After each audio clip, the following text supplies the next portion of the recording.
got so much motherfucking design on right now. Bring it down, bring it down, make it clap. I got 3 old thoughts on the block. Bitches on my line, and you know. Teman-teman, perkenalkan nama saya Melinda dari Prodi Kebidanan dari Fakultas Ilmu Kesehatan Universitas Katolik Universitas. Di sini saya akan menampilkan salah satu roleplay tentang menstruasi pada anak remaja. Selamat menyaksikan. Halo adik-adik, perkenalkan nama kakak Melinda, kakak dari salah satu Fakultas Ilmu Kesehatan yang ingin melakukan penyuluhan kepada adik-adik yang tentang menstruasi.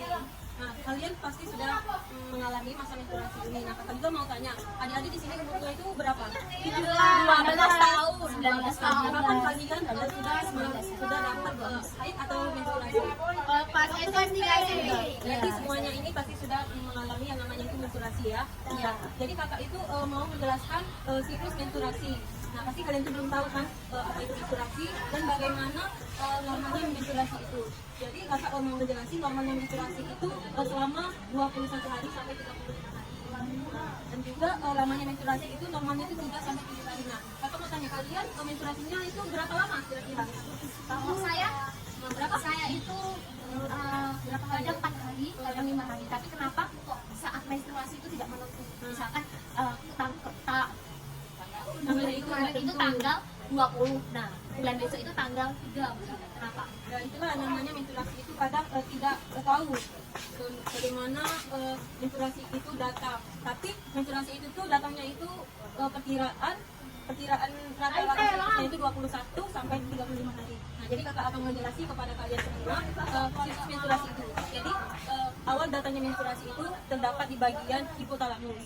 Hipotalamus ini menghasilkan GnRH, yaitu GnRH, dan terdapat hormon pituitari yang menghasilkan LH dan FSH.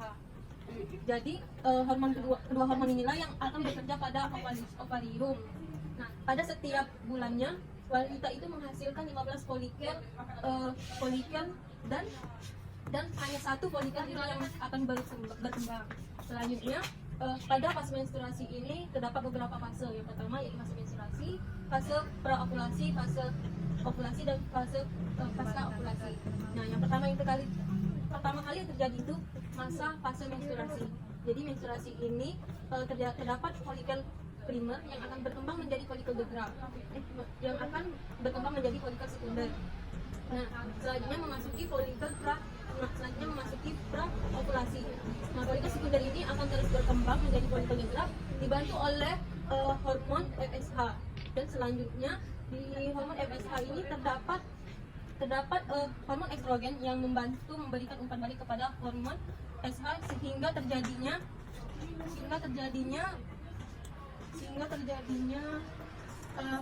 menghentikan folikel lain untuk berkembang. Nah, selanjutnya itu memasuki fase ovulasi. Pada fase ovulasi ini yaitu pembelahan sel telur. Pada fase ovulasi ini terdapat hormon estrogen, terdapat hormon FSH dan LH yang menghasilkan enzim diuretik yang untuk merangsang sel TK sehingga menghancurkan dindingnya folikel. Nah, selanjutnya sel telur ini akan keluar dari ovarium dan ditangkap oleh tuba Fallopi selama 24 jam. Nah, terus cangkang sel telur ini yang berada di ovarium ini disebut dengan corpus luteum. Selanjutnya pada di ovarium itu terdapat pigmen kuning yang disebut dengan corpus luteum. Jadi umur corpus luteum ini sekitar 10 sampai 12 minggu, baik dibuahi atau tidak dibuahi. Nah, jadi corpus luteum ini terdapat hormon progesteron yang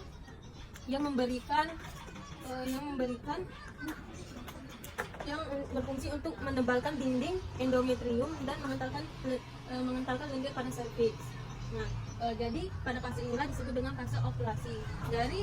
Dari corpus luteum ini menjadi corpus albucan sehingga terhentinya hormon estrogen dan progesteron, dan disitulah terjadinya penurunan dinding endometrium yang disebut dengan menstruasi. Adik-adik, apakah penjelasan kakak ini sudah bisa dimengerti? Bisa. Nah, jadi itulah salah satunya terjadinya menstruasi pada wanita. Nah, sekian dari kakak, baik kurang dan lebihnya kakak mohon maaf, dan terima kasih atas perhatiannya dan sampai jumpa. Iya kakak. Terima kasih kakak.